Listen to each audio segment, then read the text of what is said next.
ஆமேன். சும்மா ஜப குறிப்புலாம் எழுதி வச்சு நிறைய பேர் ஜெபம் பண்ணுங்க. எங்கள் சர்ச்செல்லாம் ஜப குறிப்பே கிடையாது.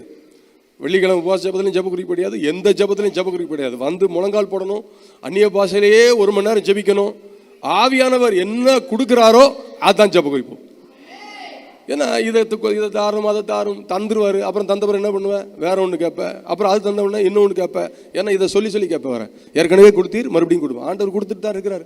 தலையெழுத்து எப்படி கொடுக்குறாரு, நம்ம தலையெழுத்து ஒன்றெல்லாம் வச்சு நான் என்ன பண்ணு போ அப்படின்னு கொடுக்குறாரு. அவங்க என்ன வச்சுக்கிறாங்க, ஆண்டவர் அன்பா கொடுக்குறாரு. இல்லை, நிறைய பேருக்கு சபையில் வந்து அன்பா கொடுக்குறாரா வம்பா கொடுக்குறாரான்னு ஆண்டவரை கேட்டால் தான் தெரியும்.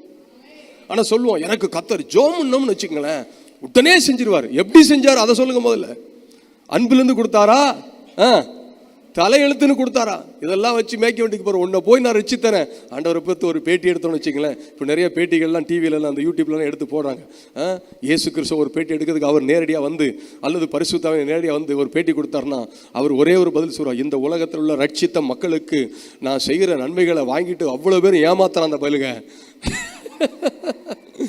நிறைய பேர் அற்புதத்தை பெற்றுட்டு ஏமாத்துற வேலையாக தான் இருக்குது. நீங்களாம் அப்படி இல்லைன்னு நான் நம்புகிறேன்.